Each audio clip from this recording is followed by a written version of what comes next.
คนทดลองยานักพวกเจ้าบำรุงหน้าตุ้ยกว่ายามพวกเจ้าเบิ่งขอบตาดำๆเจ้าเบิ่งอย่างเดียวเป็นเจ้าเป็นนายก็ยาเจ้าเบิ่งขอบตาบางเทื่อพวกเจ้าเคยผลิตจันนั้นจันนี้เวลาพวกเจ้าหักหลังกันจันนั้นจันนี้พวกเจ้านอนบ่หลับว่าสูบอาศัยนักเรื่องตุ้ยมันตุ้ยอยู่แล้วพวกเจ้ามีของบำรุงเดี๋ยวเราจะซอยข้างนอกขอนมอาหารการกินมันตุ้ยแต่ความคิดของพวกเจ้านี่หัวสมองนี่คิดจนหมดทุกสิ่งทุกอย่างจนบ่มีความจำก็ยังมีแม่งคนกิน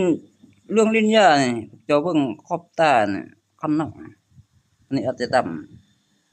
ดำเลยคันพวกเจ้าลองหมดทุกสิ่งทุกอย่างเฮโรเฮโรอีนซาพินกันซาแม่งไอ้พงข้าวแม่ง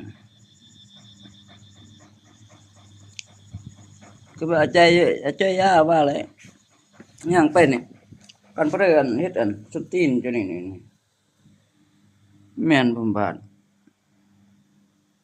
เหลือมืองงเงกจังนี่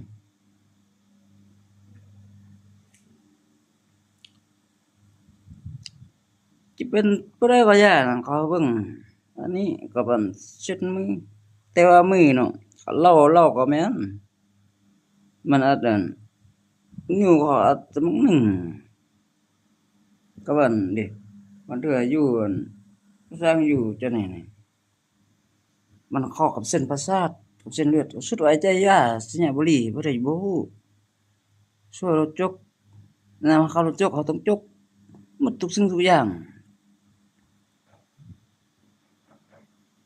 เรานำสัญญาบุหรี่เราดังที่สุดเลยแต่เราก็แก้นำค่อยบ่ได้ลองถามมึงแม่แต่ลูกหลานบริษัทหัวหน้าคุมงานวิชาการแม่งติดยาหมดมันก็ใจยาน่ะจะสุกแก่ๆลงค่อยเรายังยอมแม่งเราบ่ยอมอะหรอกก็คือเราไปอยู่พงศรีเอ้ยคันไอ้จ้อยอยู่นี่ข้อยบ่ไปก็ส่งไปนาคาโอ้แสนไทยน้ำเฮืองเพิ่นค่อยว่าค่อยไปนำมันโคพันธมิตรกับไอ้พุทธวันเรียนอยู่ประเทศรัสเซียวิชาการเนาะเราซื้อพุทธวันเขาซื้อค่อยเพชรวันตำรวจไทยเขียนหนังสือให้ค่อยบ่ได้เอาปึ้มจัก